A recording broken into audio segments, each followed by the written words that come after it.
Muito bem, estamos dando continuidade à nossa aula 1. A aula 1 foi dividida em aula 1.1 e 1.2. Dividimos em função do seu tamanho. Nesse segundo bloco, vamos falar um pouquinho sobre os três objetivos fundamentais. Três objetivos fundamentais do processo educacional. O primeiro deles é o pleno desenvolvimento da pessoa. Para que você entenda o que quer dizer o pleno desenvolvimento da pessoa, é fundamental que você faça uma remissão ao artigo 21 da LDB e ao artigo 22 da LDB. Para acompanhar o nosso videocurso, é bom que você faça o download da nossa LDB aqui no topo da nossa página, no topo da página de vídeo. Nós temos sempre o link para fazer o download da apostila.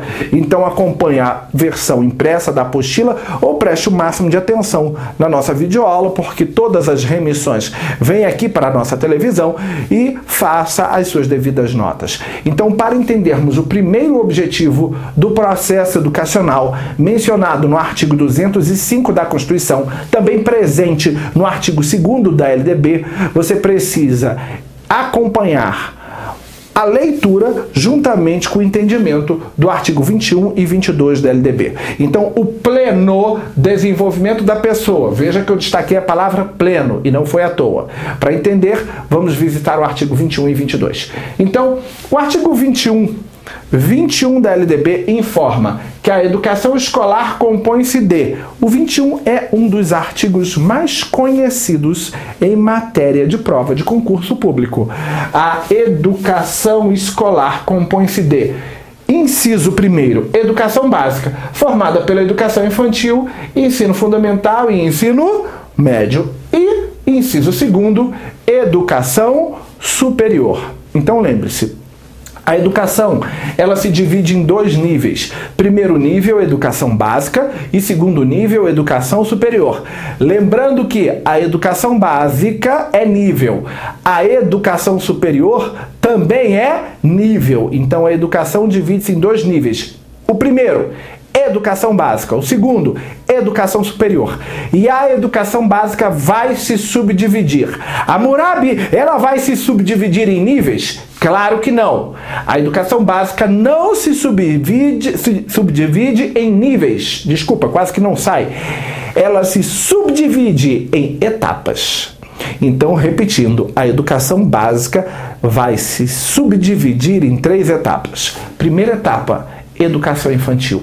Segunda etapa, ensino fundamental. E terceira etapa, ensino médio. Repetindo, primeira etapa, educação infantil. Segunda etapa, ensino fundamental. E terceira etapa, ensino médio. Então, níveis temos apenas 2. Educação básica e educação superior.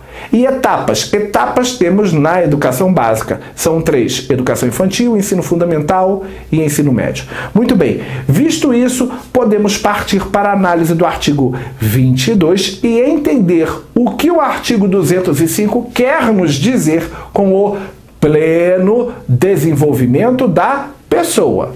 Muito bem. Diz o artigo 22, que está aqui na nossa tela, que a educação básica, lá o nosso primeiro nível estudado no artigo 21. A educação básica tem por finalidades, olha aqui que eu destaquei, desenvolver o educando. É só o que me interessa. Nada mais aqui me interessa. Então, a educação básica tem por finalidade desenvolver o educando. Presta atenção. Se a educação básica, que é o primeiro nível da educação, lembrando, a educação divide-se em 2 níveis, educação básica e educação superior.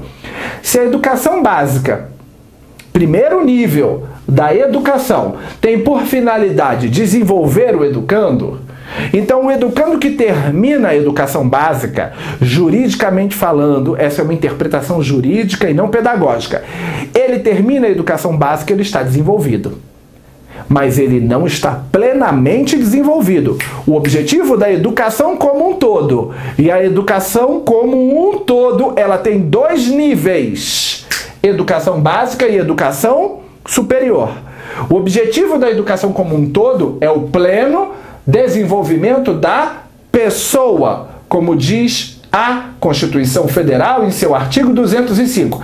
Se o objetivo da educação como um todo é o pleno desenvolvimento da pessoa, E se a educação básica tem por objetivo desenvolver a pessoa, podemos concluir que ela só estará plenamente desenvolvida quando ela concluir o curso de educação superior. Ao concluir o curso de educação básica, desenvolvida ela estará, mas não estará plenamente, segundo o próprio artigo 22. Desenvolvida estará. Mas a educação tem como princípio básico, na verdade tem como finalidade básica, o pleno desenvolvimento e não o mero desenvolvimento. Então, para estar plenamente desenvolvido, ele teria que fazer o curso de educação superior. Essa é uma interpretação mais jurídica do que pedagógica, mas que se coaduna perfeitamente com provas de concurso público. Terminou a educação básica, desenvolvido estará. Terminou a educação superior, estará plenamente desenvolvido. Pedagogicamente falando, eu posso dizer para você que o ser humano nunca estará plenamente desenvolvido porque estamos em um processo constante, contínuo, eterno de desenvolvimento. Isso é pedagogia. Isso não é prova de concurso público. A seara aqui é legislação educacional, é direito, e a interpretação sempre será mais jurídica do que pedagógica. Por isso, muitos professores se dão mal aqui, porque eles olham para as questões de LDB, olham para as questões da Constituição, olham para as questões de diretrizes curriculares nacionais com olhar pedagógico e acabam errando a questão, porque o olhar pedagógico nem sempre se coaduna com o olhar jurídico. E aqui estamos falando de direito, acredite, e não de pedagogia. Indo para o nosso segundo objetivo da educação. Falamos do primeiro, pleno desenvolvimento do educando. Vamos agora falar do preparo para o exercício da cidadania. Só fazendo aqui uma nota. A Constituição fala em pleno desenvolvimento da pessoa, lá no artigo 205.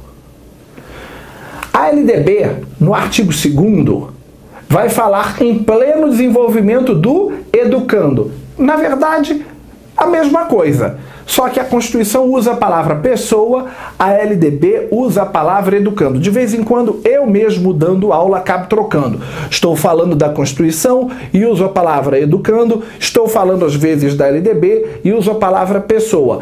Quando eu falar da Constituição, pleno desenvolvimento da pessoa. Quando eu falar da LDB, pleno desenvolvimento do educando. Eventualmente, se eu trocar, foi um mero equívoco, um mero escorregão, mas isso em prova de concurso, essa diferença nem sempre é abordada. Na verdade, essa diferença nunca foi abordada. É mais uma diferença técnica, porque juridicamente ela não produz efeito nenhum para fins de prova de concurso. Então vamos falar da cidadania.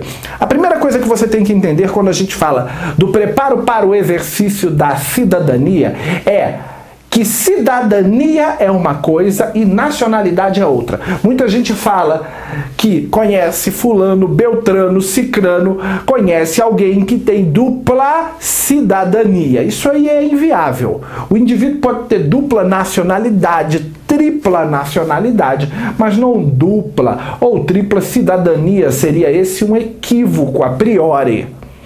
A nacionalidade é o vínculo que o indivíduo estabelece para com um Estado.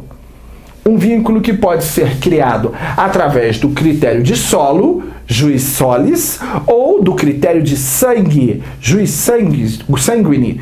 Então, critério de solo ou sangue estabelecem vínculos com o Estado, entre o indivíduo e o Estado. Esse vínculo é chamado de nacionalidade. Já a cidadania tem a ver com o gozo de direitos políticos, civis, eleitorais e outros que um nacional exerce dentro do território do seu Estado. Isso é, cidadania tem relação ao gozo de direitos civis, eleitorais, políticos, patrimoniais, hereditários, que o indivíduo, um nacional de um determinado estado, exerce dentro do território do seu estado. Mas para que você possa exercer direitos civis, para que você possa exercer direitos políticos, para que você possa exercer até mesmo direitos eleitorais. Não basta que você seja nacional de um estado. É preciso que você tenha conhecimento fruto da educação. Educação é essa vinda da família e do Estado, incentivada em regime de colaboração com a sociedade. É preciso que você tenha conhecimento desses direitos civis, eleitorais, políticos, enfim. E tenha conhecimento de como operá-los para que possa exercê-lo. E a educação lhe dará esse conhecimento. Por isso, o nosso segundo objetivo da educação é preparar o indivíduo para o exercício da sua cidadania. Sem educação, sem conhecimento, você é lesado em seus direitos pelo simples fato de não conhecê-los. E chegando ao último dos objetivos, o preparo para o mundo do trabalho. Veja que não estamos falando ali de preparo para o emprego. Estamos falando de trabalho, de atividade laborativa que transcende a relação patrão-empregado, transcende a relação do emprego. O trabalho transcende a relação do emprego. Então, para preparar o indivíduo para o mundo do trabalho, a Constituição vai criar o objetivo, preparo para o mundo do trabalho, e vai detalhar esse objetivo na Lei de Diretrizes e Bases da Educação.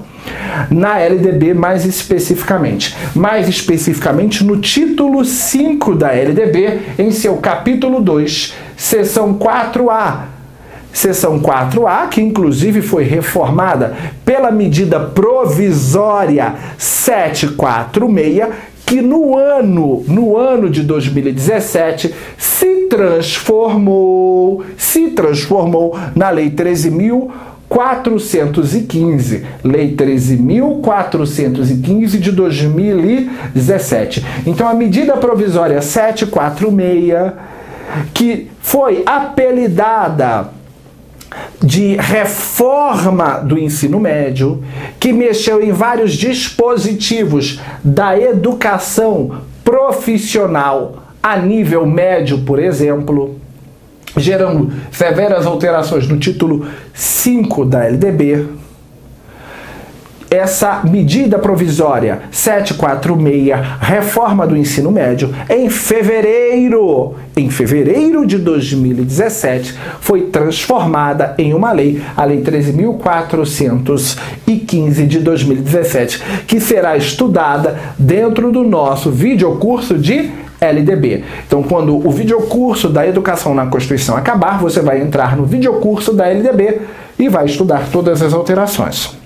Então, quando falamos de educação profissional, preparo para o mundo do trabalho, estamos falando indiretamente de educação profissional e educação profissional técnica de nível médio, principalmente.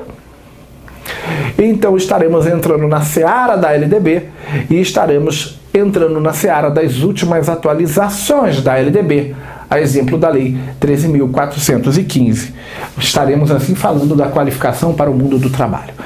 Muito bem, estamos encerrando o nosso bloco de aula, encerramos a nossa aula 1, que acabamos dividindo em dois blocos, aula 1.1, 1.2. Na nossa próxima aula, vamos falar dos princípios que vão nortear a educação, na verdade, vão nortear o ensino, plasmados na Constituição Federal. Vamos falar do artigo 206, inciso 1º. Um grande abraço e até o nosso próximo.